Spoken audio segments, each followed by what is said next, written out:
Good morning. Good morning. Hope you're doing well today. Another beautiful day ahead of us, and it looks like with another blue skies and some fluffy clouds. And up there goes the woodpecker. He didn't show up yesterday, and I was wondering if I might hear him today.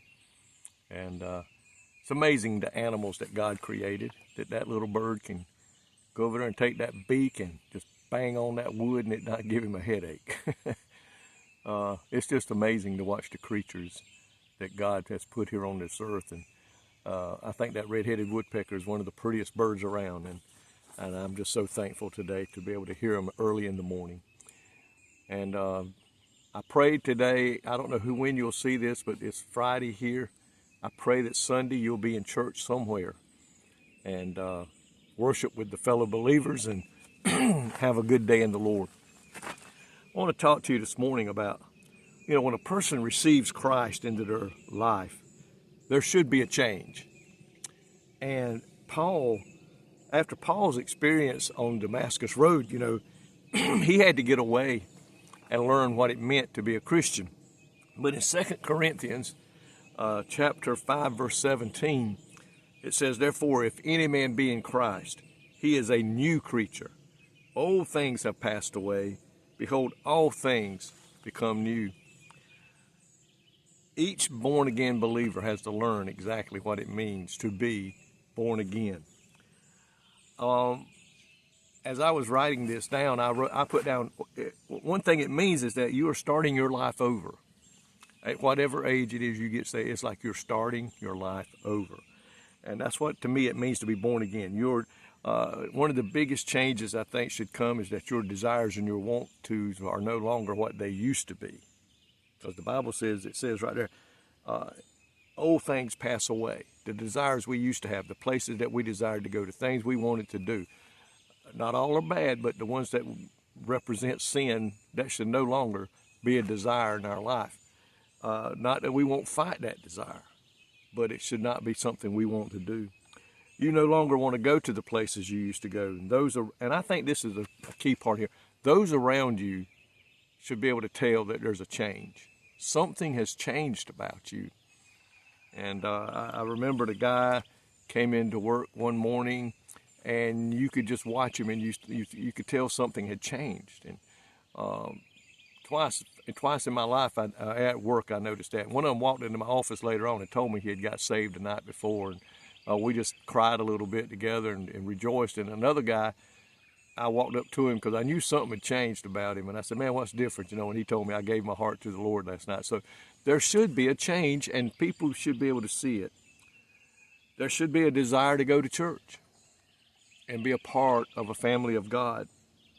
A desire to read the Word of God, to know more about who He is and what my life now should be like.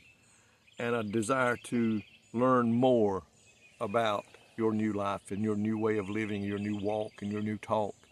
And all that is found in the Word of God. I believe there should also be a desire to tell others. I can remember when I got saved, I wanted to tell everybody that I could meet or I could find or tell people, look them up and tell them that, hey, I got saved last night. And I can remember the day that night as clear as it happened today. And I can remember being outside the next morning, and it just seemed like all of things around me were new. I could tell something had changed in me, and it was just an awesome feeling. That change does not mean life will be easier. You will still have trials and heartaches and troubles, but the difference will be when you go through them now, Jesus Christ and the Holy Spirit will be with you. They'll help you get through these storms. The family of God will help you go through life now when things happen. And that is one thing that is most important if you become a believer, is to get into a Bible-believing, Bible-preaching church. And not to go in there and just sit down and do nothing, but get involved. Because you know why? The more we get involved in living for God, the likely we will stay there. And we will not fall back out into the way that we used to be. You need to get into a church, and you need to get active about it.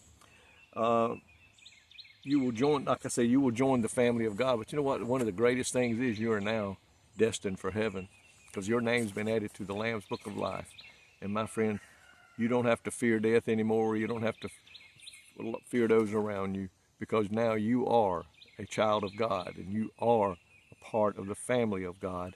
And I know what?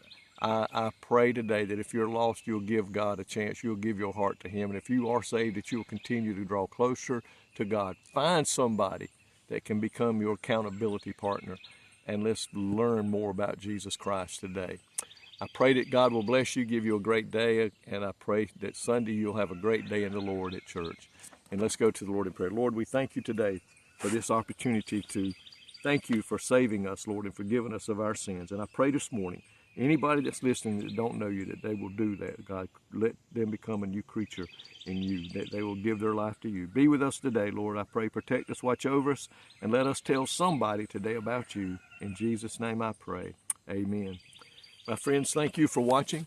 I pray that you'll continue to keep us in your prayers as I will you. And may God richly bless you today.